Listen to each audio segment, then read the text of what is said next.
Instead of playing E minor like this, try this.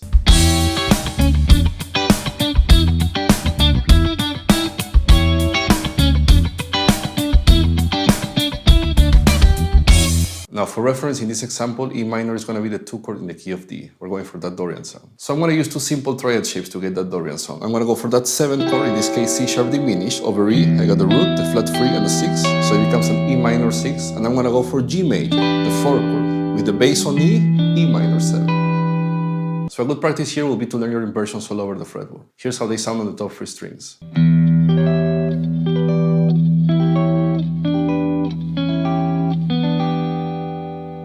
So now for this example, I'm starting with this C sharp diminished first inversion. Again, over E, E minor 6.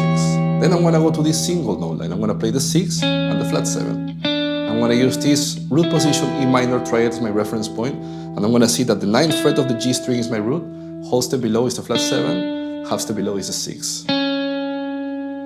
So here's another effective way to get that Dorian sound with just a few notes. We got the 3 notes of the triad, root, flat 3 and 5th, plus the flat 7, plus the 6. Here we have a Dorian minor pentatonic.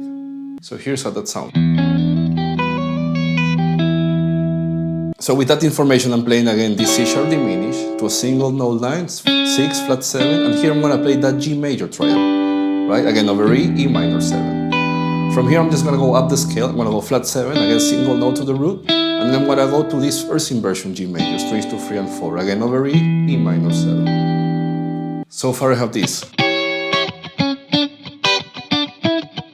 And then again, I'm going to play a single note line with the root and the flat 7 that sounds like this. Now to finish on the second repetition, I'm going to just do this. And here I'm going from the flat 7, 10th fret of the highest string, to the flat 3, 8th fret of the B string. And I'm bending a quarter of a step like this. It's not a half step, it's just... Now if I put all that together, at the end I have this.